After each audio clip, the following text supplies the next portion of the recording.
welcome Elliott Abrams to TvAbraham. We're so pleased to have you, and Glad to be here. it's great to see you. You've been a deputy national security advisor. You most recently were the president's special representative for Iran policy, and you've written a very recent impactful article calling for a paradigm shift on the Middle East. So let's start with an overview there.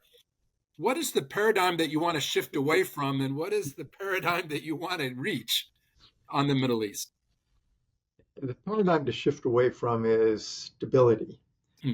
It's a very easy thing for politicians and others to say. You know, we seek peace and stability in the Middle East, but the stability that was being sought in the Biden years was an awful situation that we should not have wanted to stabilize. That is one where Hamas is in charge of Gaza. Yeah. And the so-called Ring of Fire has a very powerful, threatening Hezbollah in Lebanon, the Assads in Syria, the Houthis challenging international ship. It was an awful situation. Yeah. So the word stability, I thought, was entirely inappropriate. And what we wanted then, and I think we want now, is an erosion of the power of, let's say, enemies, bad guys, and an increase in the power of, from the American point of view, of the United States and its friends and allies in the region, foremost among them, of course, Israel. We want a power shift away from Iran and its proxies toward our side. One of the major shifts that may help accomplish this is going on in Syria right now in the early months of the Trump administration. There hasn't been a whole lot of engagement yet with Syria, and for understandable reasons, right? Tell us where you come out on this.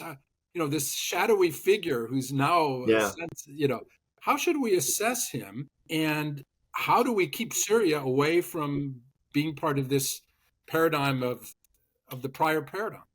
I think what we need is a policy of pressure and inducements. And we are beginning to see that. You saw the EU in mid-February, I guess, begin to lift some of the sanctions, financial sanctions, for example. We do need, I think, to suggest to him, if you want to rebuild Syria, which is the way for you to maintain and gain popularity, that money needs to come from the Gulf and from the West, and there are ways for you to get it. And those ways include reforms, modernization, moves toward an all-inclusive government. And conversely, we're not, for example, going to tell the Israelis to just trust you. Right. And we are going to make demands on you. And we want, I think, to make it clear to him, you've got some choices here. You want the Russians back, you need to ask them what they're going to give you. Because from our point of view, that's a negative move that will have an impact on our trust in you, on our willing to finance you, and so on. So I think our attitude toward him should be, we have an open mind, we want to see what you're doing, but there'll be no trust and confidence. This will be trial and error. So what are you doing? What are you doing with respect to the Kurds? Mm-hmm. What are you doing with respect to the Russians? If you look at the baby steps going on under the Hayat Tahrir Sham, they're reintroducing Islamic notions to the curriculum and the school system in a country, of course, that has significant non-Muslim minorities.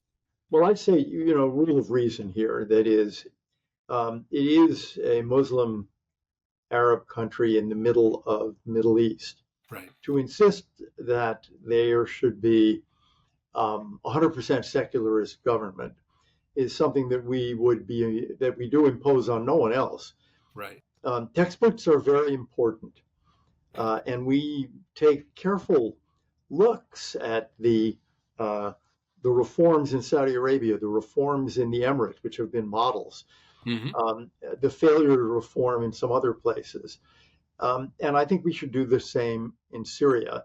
And we should, again, be speaking frankly, maybe in private, that if you're inserting Islam into the textbooks, that can be normal and part of the history and tradition of your pre-Ba'athist Syria, or it can be teaching hate and exclusion of non-Muslim Syrians and of neighbors who are not Muslim, who are Christian or who are Jewish.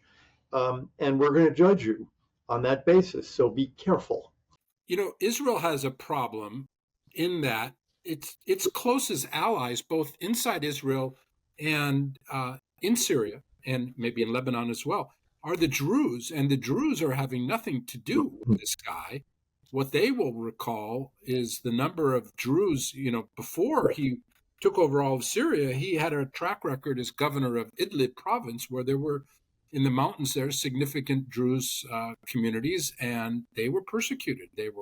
People disappeared. There's at least one allegation. All these parties have allegations of massacres, but this is pretty much a confirmed one of a massacre of Druze up there in Idlib in 2017, I believe, when he was governor. What do we tell the Israelis as they try to manage their Druze problem? I don't expect, the Druze who were the subject of those massacres, to sort of stand up and say, "Oh, that was yesterday. We forgive all that."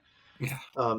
But it is a different situation, and I think we have to be at least open to the possibility that there will be real change.